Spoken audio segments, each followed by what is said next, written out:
onye elili eligo ya adịghị chenji ọmụ abụọ nọ n'ebe na ndụ ọ bụrụ na taa ka ị na-awa ọchị m bifo ọmụ bụ mmanwụ mụ na ebe enwere ka anyị si wee kwado nke ikpeazụ a anyị ga-eti mmiri. Some people na-asị m kedu ife mere nji wee jee Zion. Ịma some people amaghị izuru nji wee gaa Zion ministry. Lekọrọ m anya. O nwere ife nchọ ịgwa ụnụ taa. Ya bụkwa ife a na-abịa akọ iri.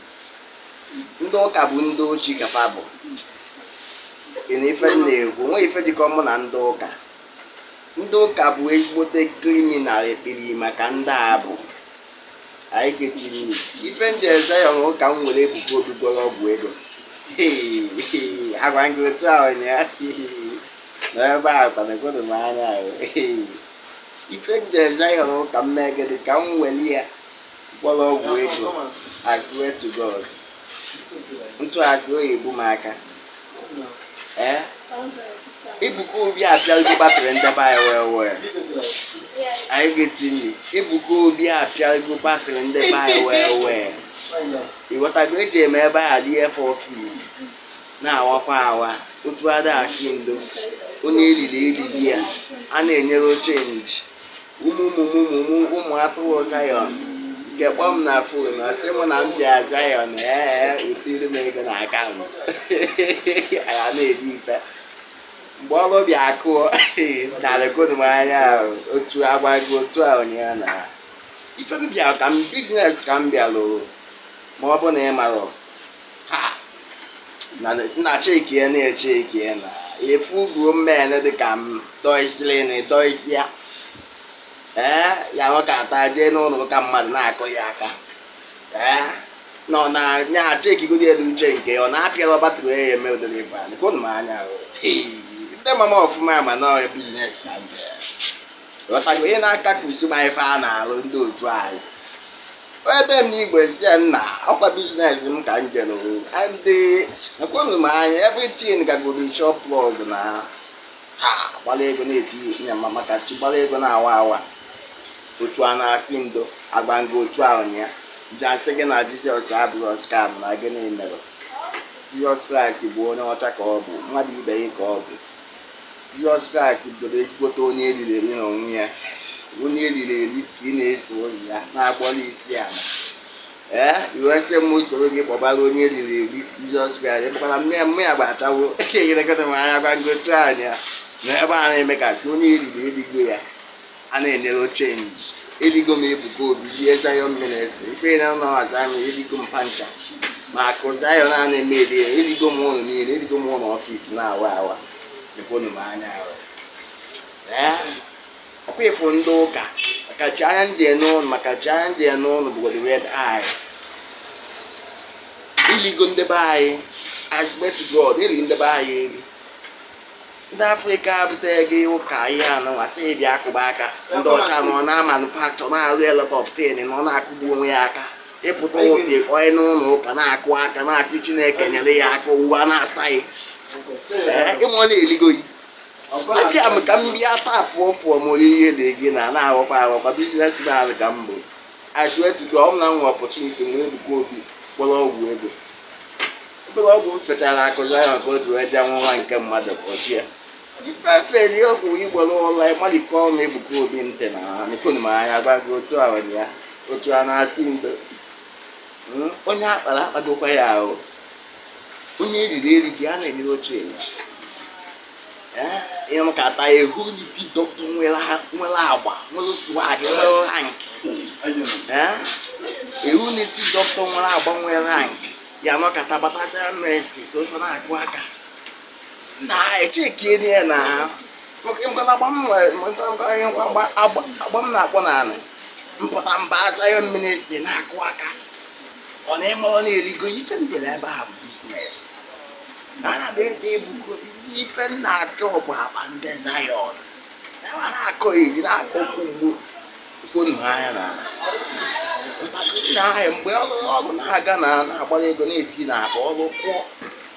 megidezi ụmụ ozi ya na-akpọ m na fon enwezie na-achụ m ha ụfa anyị etikwara ya ego okonu anya na agwa ngo otu ahụ ya onye eriri erighị ya a na-enyere change ma koli irigo m zayon ọkwa akụzayon a na-eme eri iba ije nwụ akụzayon ama na onye ọbọchị bụ onye ike ya ịma na ọ na-ene mata ya ese akụ anya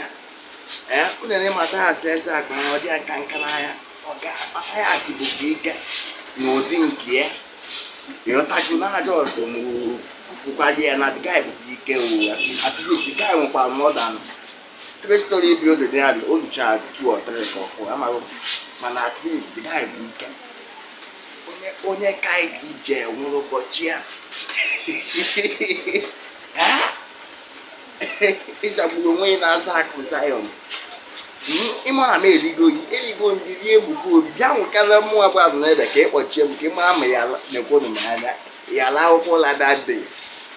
ọgbachi bụ na ịkpọchigodo sefu before 24 hours na awa onye bụ na nwoke nwere agba na-akpụ na ife mkpọkpọ international mafia jụọ ese na ife mkpọkpọ international mafia na adị m use my number 6 all the time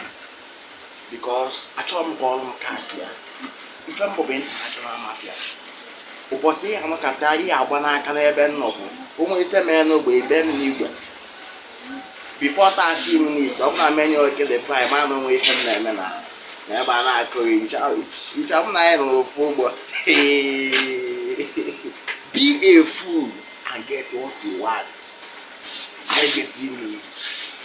Ọ bụrụ m ili ndị ụka ọfịs is allowed